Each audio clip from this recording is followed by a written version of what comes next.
our original kind of vision for it is, wouldn't it be cool if this was a two-way process in terms of we open up the data and then people who are much smarter than us are able to contribute back things built with that data, which then can be used by more researchers, and it becomes this product in itself that continues to grow.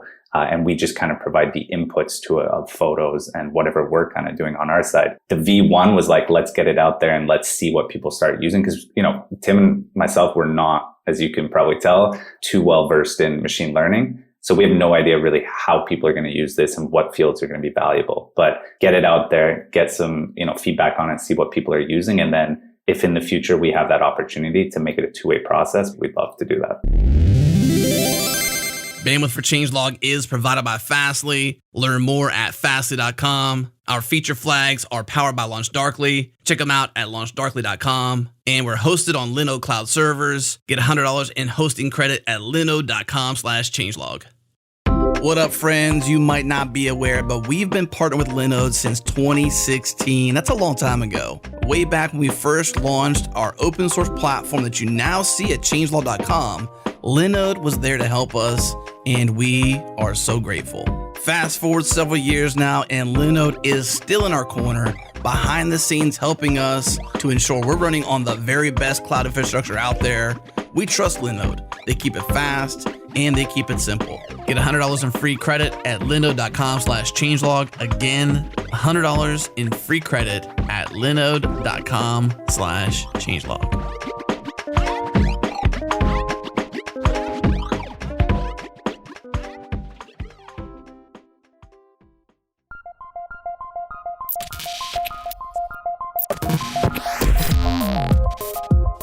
Welcome to Practical AI, a weekly podcast that makes artificial intelligence practical, productive, and accessible to everyone. This is where conversations around AI, machine learning, and data science happen. Join the community and Slack with us around various topics of the show at changelog.com/community, and follow us on Twitter. We're at Practical AI FM.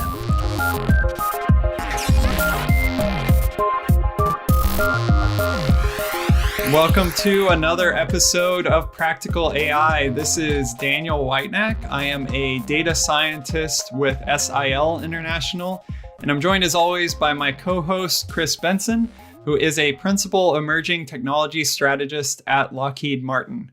Happy Thanksgiving, Chris. How you doing? Hey, happy Thanksgiving. Doing very well. I guess by the time this goes out, it will be just after Thanksgiving. Just after American Thanksgiving, yeah. That's right. We haven't stuffed ourselves yet at this moment, so we're lively today. Although I heard there was a general surplus of turkeys because people are at home and they're, smaller groups, right? Of course, you and I don't know if you go for the tofurkey. For our listeners that don't normally listen, Chris and I both don't eat meat. We always have a tofurkey, and that's about the right size for us this year, I think. We're not going to have that many people around. Yeah, it's good because my wife is really into like making sure that we have all we have the tofurkey and all the little things. But right. Yeah, it's all vegan. And so, yeah, it's delicious. I got to say, turkey, if you're a vegan, 5 years ago, it sucked to be a vegan on Thanksgiving. It really did. It sucked. But now it's good stuff. As far as like general meat substitutes, I would say it's pretty good. They've gotten a lot better. Yeah, they really have. Yeah. I don't know if they're using AI to like analyze the recipes and get it right, but I was going to say, I have no idea what this has to do with AI, but there we go. We're coming into the holidays. It's time to eat. Yeah. Well, I'm pretty excited today about our conversation. Chris, we've had a number of people come on the show and mention various opinions or ideas about opening up data sets, so open data. Yep. Whether that be image data or speech data. We had a conversation with Mozilla Common Voice about that data. But generally, a lot of times when we get into these conversations, it's more from the perspective of consuming that data for some purpose, not from the perspective of people that have actually worked to open up data. So I'm really excited today that we have a couple of people from Unsplash with us. And Unsplash has released a huge, actually the world's largest open library data set. And today we've got with us Luke Chesser, who's co-founder of Head of Product at Unsplash. And we've got Tim Carbone, who is data engineer at Unsplash. Welcome, guys. Hey guys, thanks for having us. Hey, thank you. Yeah. So before we jump in, why don't we just go into a little bit of each of your backgrounds and how you got interested in doing what you're doing now and eventually ended up at Unsplash. Do you want to start us out, Luke? Yeah, for sure. So my background was originally as a designer, and I joined two friends to start a company, which was at the time an open marketplace, like a marketplace for hiring designers and developers. And by necessity over the years, I ended up having to learn engineering and kind of worked my way into building products completely. And one of the side projects we started building inside of that company was a company called Unsplash. And it was just this little image kind of repository that we open sourced. And that eventually turned itself into a full company, which is its own entire story.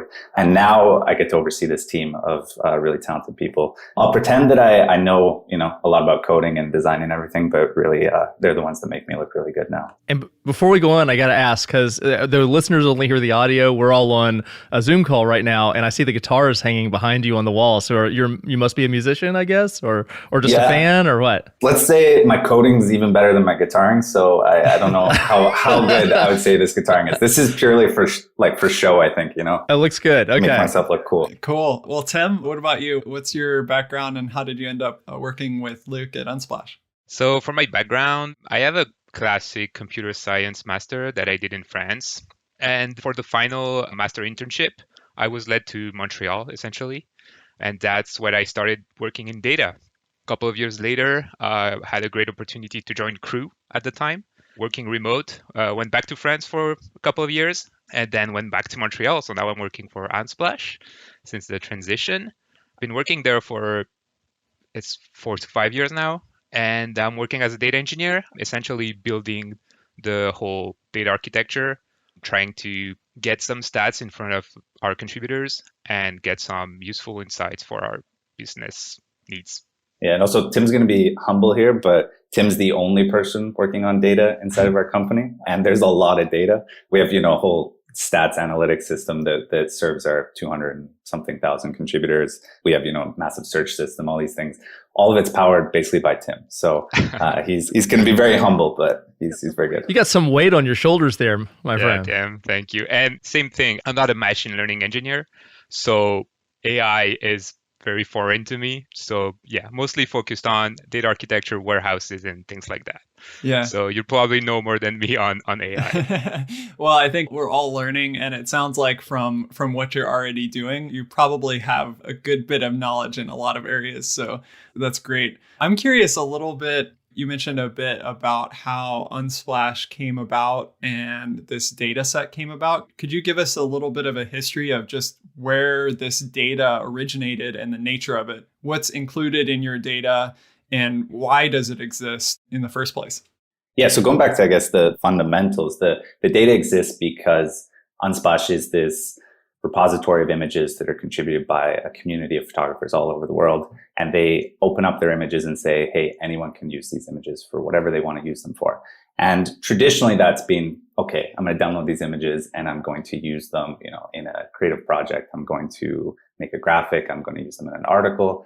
But there's so much more to images than just what they look like. And with 2 million images now in this community, we've been talking about for a while the idea of opening that up to AI researchers or really just anybody who wants to use it in a different way, And we've had this API traditionally where developers can come in and pull in images for different applications. So we power, Medium's images, we power Google's, we power BuzzFeed, a whole bunch of different companies use the images via the API. But the API wasn't set up to be used for the kinds of, data intensive projects where you need to pull in a lot of information. And so Tim and I had this conversation, a handful of times over the year. Wouldn't it be cool if we could open up our data set and make it available to people who just want to play with the data and make cool things? And it was earlier this year, during lockdown where we didn't have a lot going on, we were like, let's do something. And Tim took it upon himself then to think about, what would be useful, what would be good for a V1 and how could we get that out there? And, Tim's probably the best person to talk about what data we actually expose in it. Yeah, and I should mention too that one of the reasons why we're having this conversation is our editor at Changelog, Adam Stakoviak, one day in our messages during, like you're saying, during lockdown, he messaged me and said, hey, look at what was just released from Unsplash, and this would be a cool conversation. So thanks, Adam, for forwarding that along. Yeah, let's maybe then kick it over to Tim just to talk about what is actually in this data set? So you mentioned images that people contribute. Is it just images? What's the sort of domain of these and how are they represented? Yeah, so the dataset doesn't actually contain the photos. It's basically a couple of CSV files in which you will find the link to download the photo. So you could potentially parse the dataset and mass download everything if you want. And for each photo, you have a bunch of associated data and metadata. So you would have, for example, EXIF data from the camera. You would have photographer details. You would have geolocation for the photo. You would have Unsplash stats. And you would also have things like tags and keywords data that were collected from third-party AIs, including like Google AIs and Amazon's and things like that. You will also get some data about the colors that are present in the photo. And we're trying to include a bit more of a Unsplash content. So we added the notion of collection. So on Unsplash, when you go on Unsplash, you can create collections of photos. And that could say a lot. I'm guessing that could say a lot to researchers as to which photo is related to another one or whatever. So we're including that collections data inside the dataset. And we're also including search conversion data that could be very interesting, I think, too. So you'd have people who search on Unsplash, who click on photos, who download photos, and that is also represented in the dataset. Very cool. I guess as you were saying that, something came to mind, and I was really wondering, and I'll probably throw it back to Luke for this. How is your business model accommodating that? Because what you're describing is wonderful to hear as a practitioner and a user, consumer of that. But how is your company organized so that you can support this kind of work? And what's the benefit? How does all that work in your world?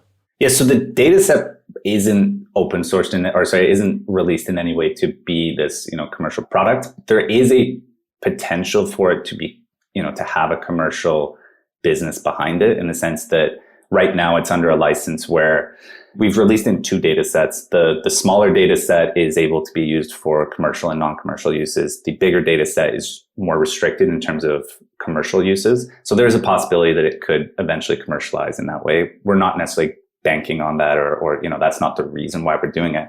Sure. Unsplash itself, though, has in its DNA this idea of sharing and openness. And, we as a business get to benefit from the fact that people are opening up their images and sharing them and believing in this bigger kind of cause of, when I share something out and it gets use, that's, helping other people, and that's great. So we wanted to do something similar. Traditionally, in terms of the history of Unsplash, we have always started with this idea of, if we create value for people, we can find ways to commercialize it later and run a business on top of that. The way Unsplash makes its money is through brands uploading images to Unsplash that then get this massive amount of distribution through all of our API networks through the site and end up in all these different kinds of places. So the data set doesn't need to be something where we make money directly off of it.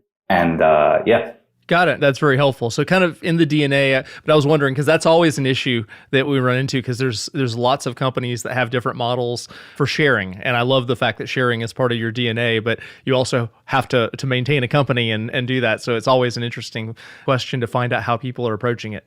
Absolutely. Yeah. I think we're lucky, and we're still a small enough company in terms of, we're 25 people. We can make decisions that are, long-term and don't need to directly impact the company, tomorrow or something. And, a lot of times we do things because we just want to do it and we think it's a cool thing to do. And I think the data set has, a handful of different motivations behind it. And one of them was just, wouldn't it be cool if we could do this? And absolutely, when it's small enough, you get to kind of make some of those decisions. Cool. Thanks. Yeah. It's interesting to me that there's been this progression in companies kind of built around open source software. So like open core companies or other companies that are built around some open source toolkit, at least on some level. It seems like there's not that many pre-existing examples of companies that are really built around like open data models. Is that true, or am I just like sort of missing that? As far as I'm aware, I think, if this ever has any commercial benefit, that'd be great. But at the same time, I think, our primary motivation is, let's see what gets out there. Let's see what gets used. And there's a reinforcing idea of, if a lot of different researchers are using Unsplash images, it reinforces the idea that Unsplash is the place for images. It's the place where you get images. And it's one more benefit for our contributors who open up their images where they can say, hey, I contributed to these models that help, self-driving cars, or, I have no idea how it's going to be used, but they can say, there's one more benefit of me opening up my work and making it available to people.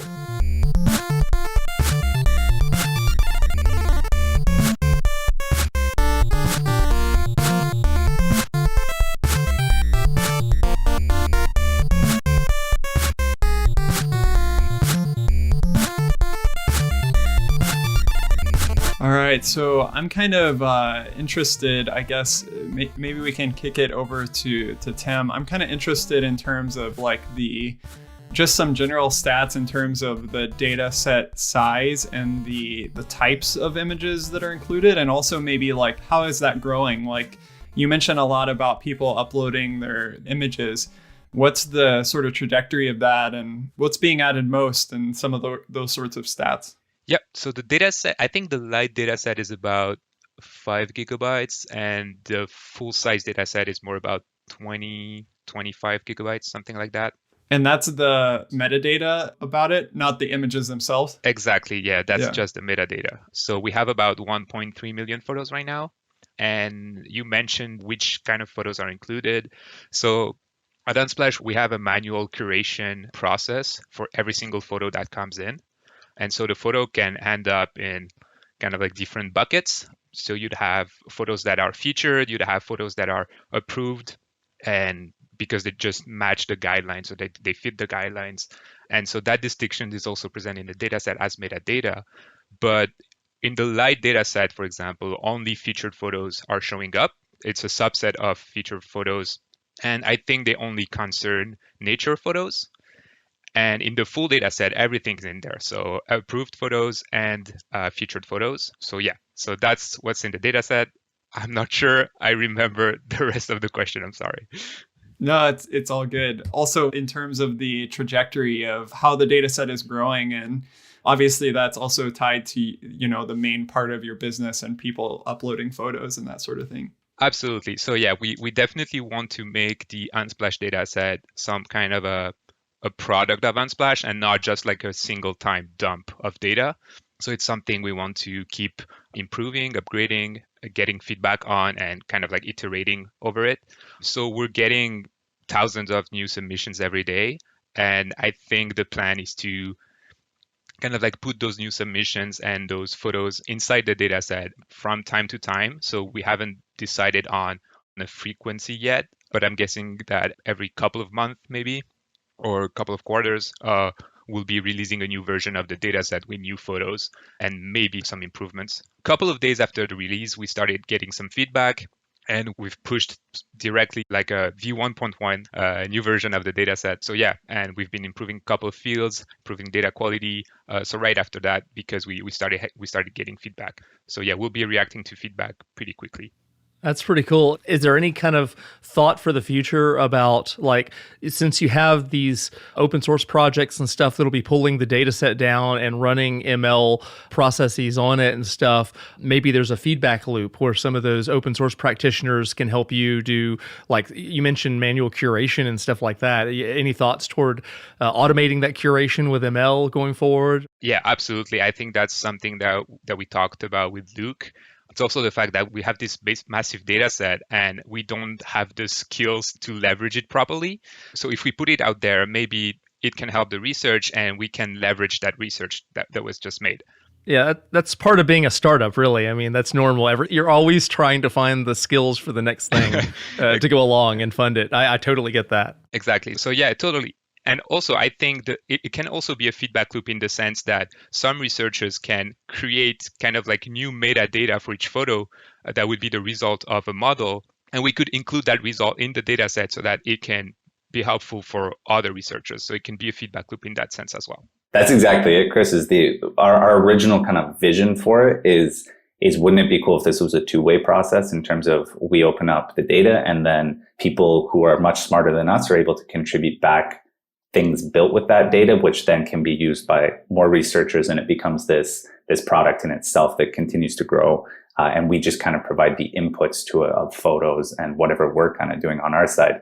The V1 was like, let's get it out there and let's see what people start using. Because, Tim and myself were not, as you can probably tell, too well versed in machine learning. So we have no idea really how people are going to use this and what fields are going to be valuable. But get it out there, get some, feedback on it, see what people are using. And then, if in the future we have that opportunity to make it a two-way process, we'd love to do that. Just now, at the point where this is released, you have thousands of listeners who just heard that. So we should consider that to be a call to action to take advantage of the data set, but also contribute back there. Perfect. Yeah, it would definitely be cool to see out of this some examples that pop up on Google Colab or something of people pulling in some of that data and doing something and making that work itself open.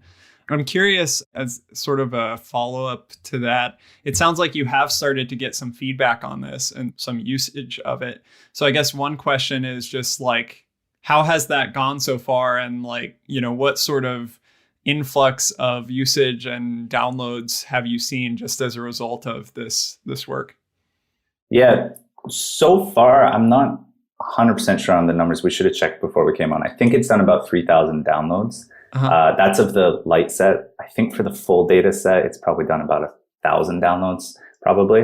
So it's been out for 3-4 months now. So that's, it's a good start for us there. We haven't really been doing much marketing or talking about it. So hopefully something like this we'll get it in front of some more people as well, which will be helpful. The kind of couple uses that I'm aware of that were cool and surprising for me. I mean, you can never predict how people are going to use this. And I think there was obvious things of, people are going to train vision models, and tagging models with it. But it's been cool to see some of the kind of more out there uses. One of them being, for example, somebody trained a model to detect human faces in, everyday objects, essentially. So like clouds and textures and stuff like that. And you could have given me like a million guesses and I never would have guessed that was something people would do with the data set.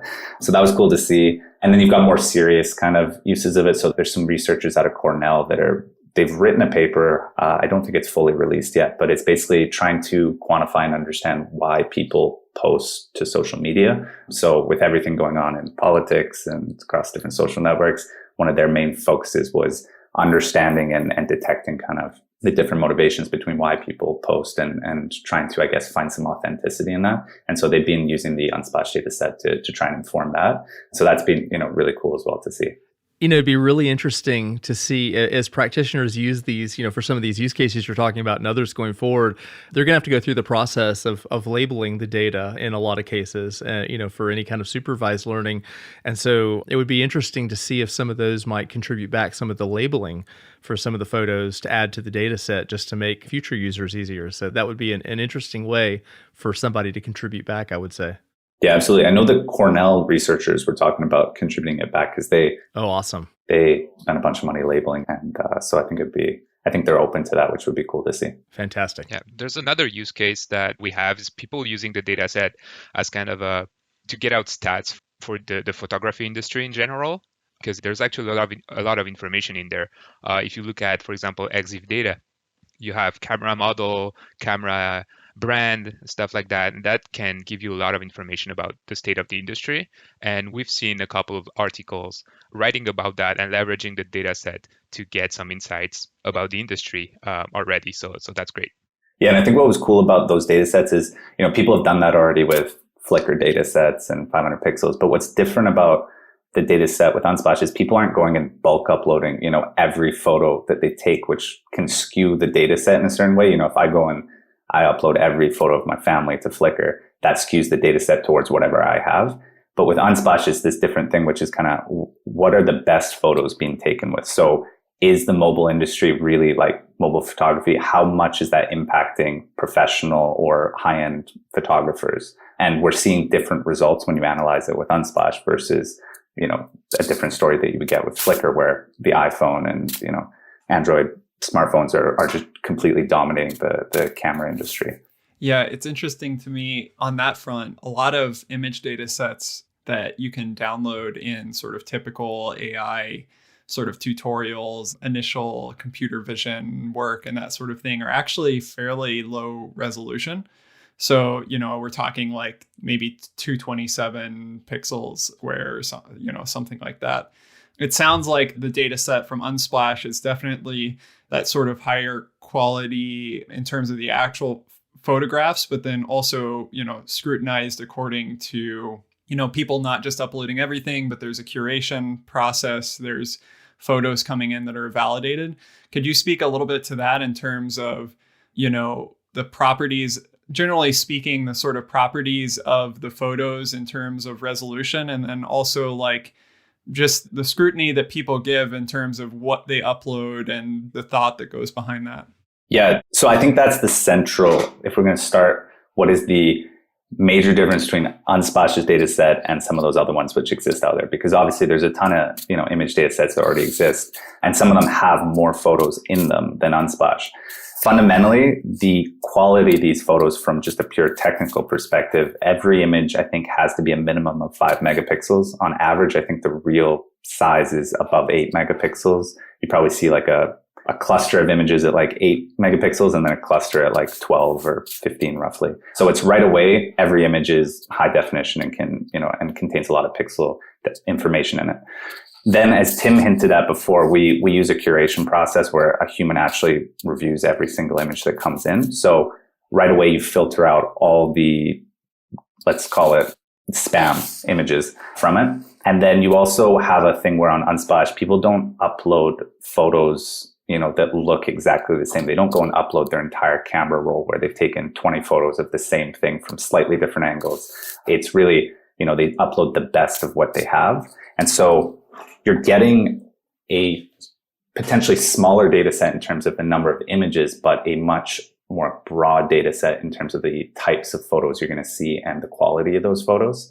And so we think right away that's something unique and can provide a different perspective, especially, if you're interested in looking at the idea of what makes a good photo or what makes something beautiful or how to help people take better photos. This is a great data set right away for that. It occurs to me that you're almost creating a niche market, and that you started Unsplash for the purpose of kind of offering creative assets, out there that are very high quality. And maybe, initial users were creatives who were looking for those amazing photos to include in their websites or whatever it is they're working on. But now that you're making this available for ML and you develop a community around the ML use cases, it might push the creative side as well, and that you now have the potential of saying, if you move into, AI-based curation and stuff, then you have, with this somewhat unique data set, as you just were discussing, that high-end, high-quality imagery, then you could actually curate from a website level, for instance, that wants to refresh constantly, to where every time you're there, you're getting new things, and you could have a model that's trained to pick out certain types of images and download those directly for there, so that you can have refreshed creative. It may be a human that starts it off, but then you have ML kind of driving a user experience that's ever refreshing, which is a really interesting idea to me. And that, you could, instead of just randomly picking something, you can have something that is curated at that level for, a really nice website. Yeah, absolutely. Chris, you got to come join our product team. You've had like two of our ideas right away on this podcast. You're quicker than us. It took us months to get there. Yeah, we've got a review team who would love for us to be able to make their jobs a bit easier and do some stuff like that for sure. I think that's in the future for us for sure.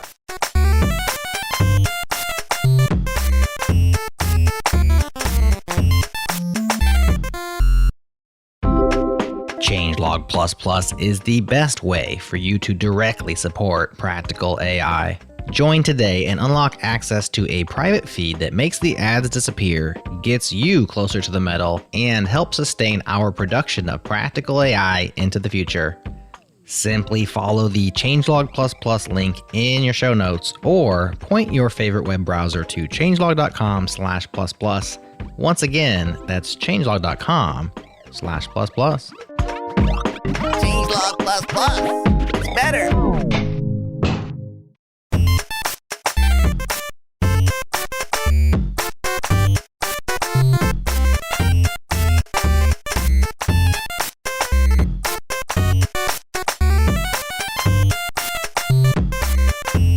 So because this is practical AI, and as Chris knows, I'm always probably prone to jumping into details, because I'm thinking there may be other people listening to this that are at companies that have sort of a wealth of data. And, I'm even thinking at SAL, we have so much data in our archives that's like so valuable for so many reasons, but it's definitely not, available in this way. And the access patterns are not similar to what you were saying. Traditionally, you had certain access patterns for your data at Unsplash that weren't like downloading a million images at a time. I'm curious about, maybe this one is for Tim, in terms of thinking about, okay, we're going to open up a bunch of this data.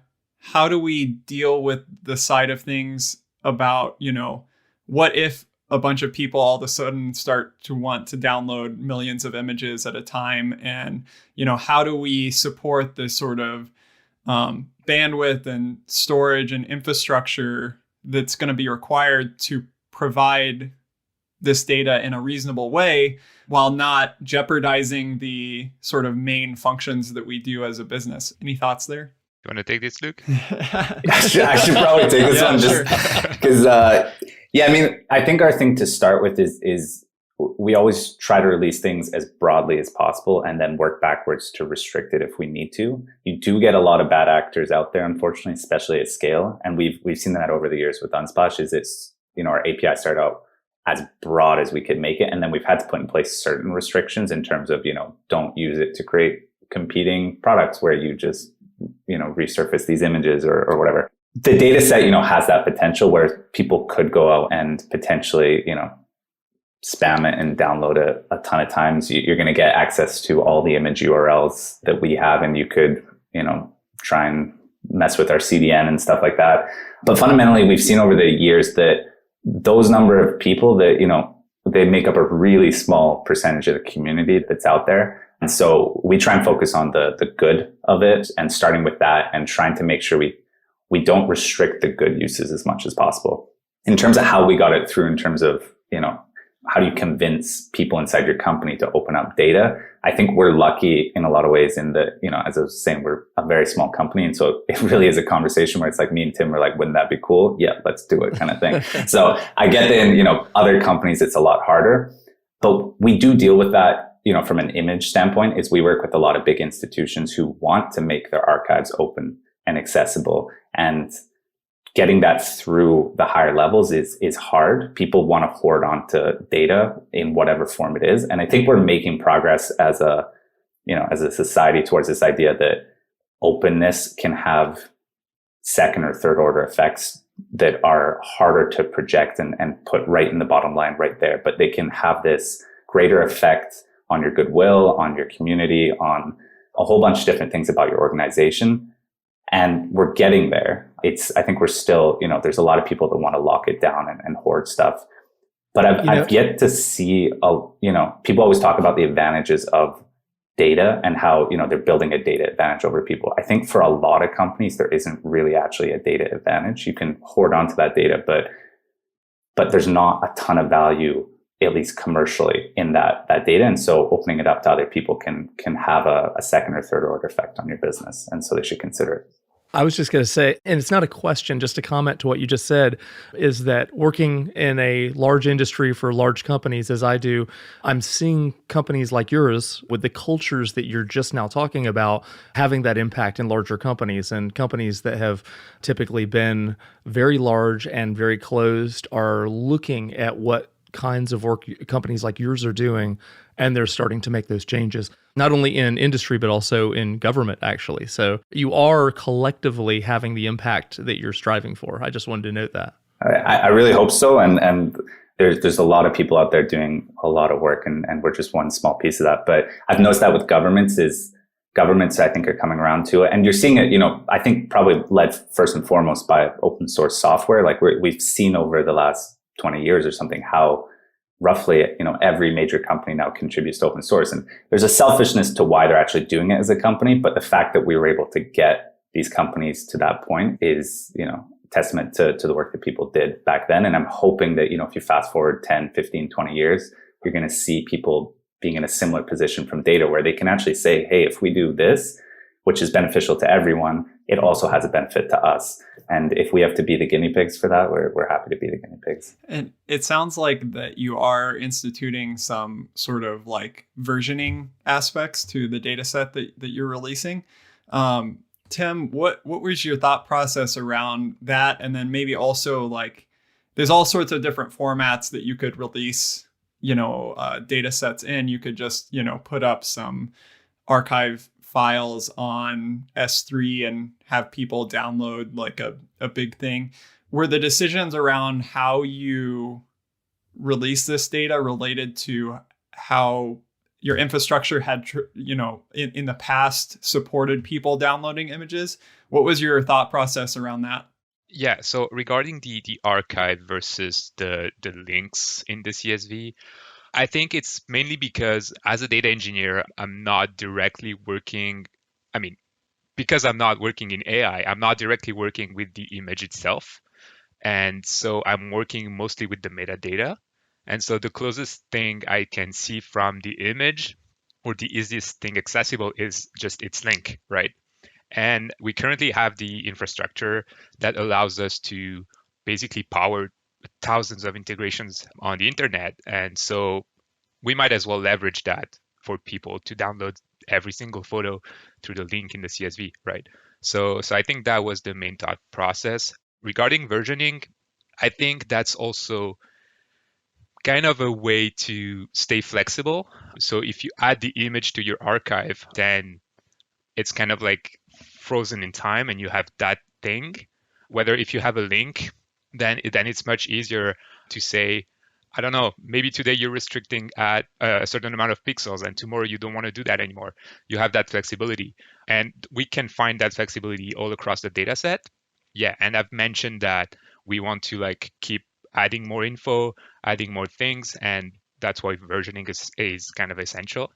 It's super essential in like if we have that feedback loop model where we have new contributions coming in, we need to have some kind of versioning in place. So yeah, that's the thought process. Kind of like always staying the most flexible we can. And yeah, that's the idea. I notice you have like the GitHub repo that talks about the data set. From the people that are making those downloads to access your data in a new sort of way or for new purposes, training models, have you got feature requests in terms of the image metadata or like new access patterns or other things that maybe you didn't expect or fundamentally different from the ways that your users that are just accessing one image at a time or browsing are requesting? So right when we published the data set, I think it gained a bit of like traction and people started using it directly. So we quickly had feedback essentially. Mostly it was about some data quality points. So, hey, you should watch this field because there's an unexpected value over there that we didn't find essentially. And so the feedback is really nice in that way. Regarding unexpected uses, I think for a V1, we tried to provide with kind of like our vision of what could be useful for machine learning and AI. So yeah, colors, keywords, geolocation, things like that.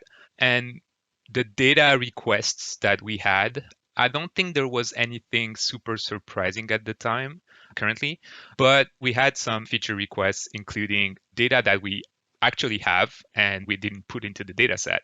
Things like pixel density per color or things like that, some very specific data that we didn't plan to add.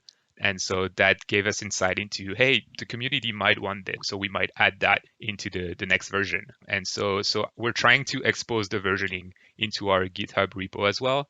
And we're trying to expose the information of what's going to be in the next feature and what's going to be in the next release.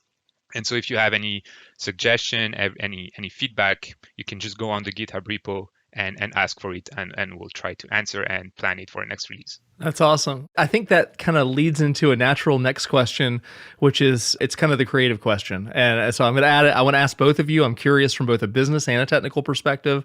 And I want you to wax poetic just a little bit and kind of like when you're sitting around talking together, what are some of the aspirations on where you want this to go? What are some of the cool ideas? And you're not committed to it. Nobody in the audience is holding you to this.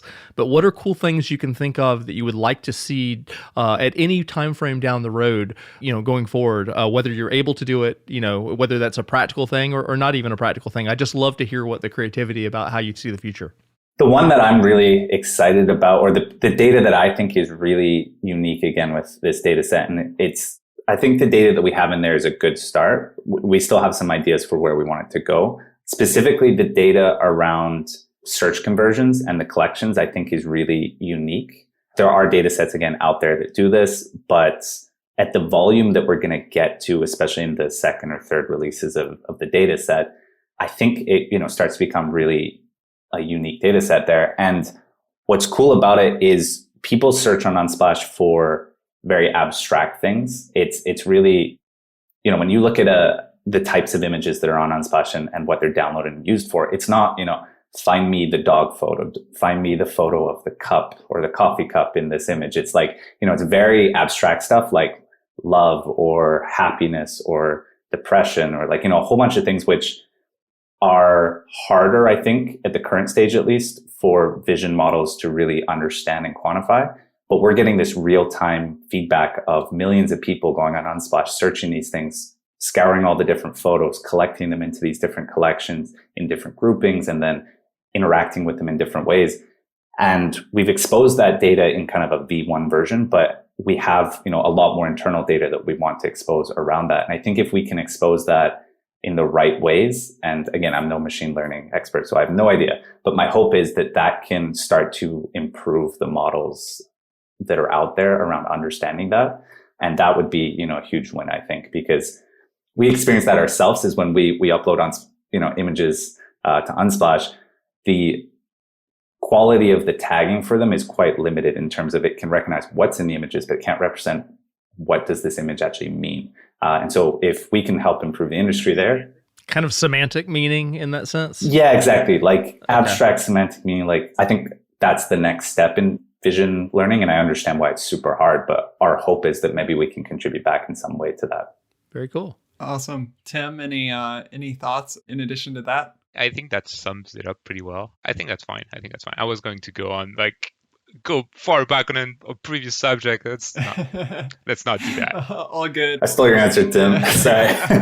All good. I'm very excited that you took the time to join us on the podcast. I hope, and I anticipate that you'll get some usage out of this, and I hope that it connects with the AI community and they start investigating those more subtle things that are included in the data set and other things that none of us on this call probably can even predict or expect that people will use it for. We'll include in our show notes a link to the data set and a link to Unsplash other resources.